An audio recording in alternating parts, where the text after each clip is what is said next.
Guys, ഈ സംഭവം എന്താണെന്ന് മനസ്സിലായോ?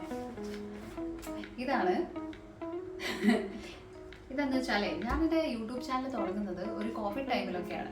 അപ്പോൾ ആ സമയത്ത് എൻ്റെ ട്രൈപോഡൊന്നും ഇല്ലായിരുന്നു. അപ്പോൾ എൻ്റെ ഉമ്മ യൂസ് ചെയ്തുകൊണ്ടിരുന്നൊരു ചെറിയൊരു ടേബിളാണ് ഇത്, പ്ലാസ്റ്റിക്കിൻ്റെ. അപ്പോൾ ഇത് ക്ലോസ്ഡ് ആയിരുന്നു കേട്ടോ. ഞാനപ്പോൾ അതിനകത്തൊരു ഹോളൊക്കെ ഇട്ടിട്ട് മുകളിൽ ഒരു ഫോണിൻ്റെ ക്യാമറയും താഴെ അപ്പം ഞാൻ ചെയ്തുകൊണ്ടിരുന്നത് മറ്റേ കാലിഗ്രാഫി വീഡിയോസൊക്കെ ആയിരുന്നു. അപ്പം ഒരു ടേബിളിൻ്റെ മുകളിൽ ഇത് വെച്ചിട്ട് ടേബിളിൽ ഇരുന്ന് കാലിഗ്രാഫി എഴുതും, ഈ ഫോൺ ഇവിടെ വെച്ചിട്ട് ഷൂട്ട് ചെയ്യും. അപ്പോൾ ഇതിൻ്റെ ഒരു ഫസ്റ്റ് ട്രൈപോഡാണ്. അപ്പോൾ ഇത് കണ്ടപ്പോൾ എനിക്കിത് ഓർമ്മ വന്നതാണ്. അപ്പം ഞാൻ ഇച്ചുവിനെ ഇതിനകത്ത് ഇട്ടിട്ടാണ് ഇച്ചുവിൻ്റെ മുടി വെട്ടാൻ പോകുന്നത്.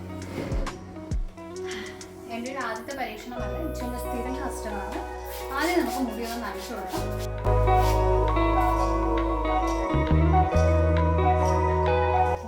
ഇന്നലെ നമ്മൾ നന്നായിട്ട് പാർട്ടീഷൻ ചെയ്യും. ഞാൻ പല യൂട്യൂബ് വീഡിയോസിലും കണ്ട ഒരു മെത്തേഡാണിത്.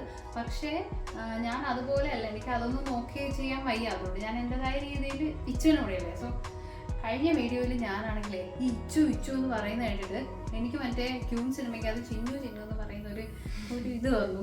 അത് കാരണം ഞാൻ ഇനി ഇച്ചു എന്ന് പറയുന്നില്ല, ഞാൻ അയ്യേ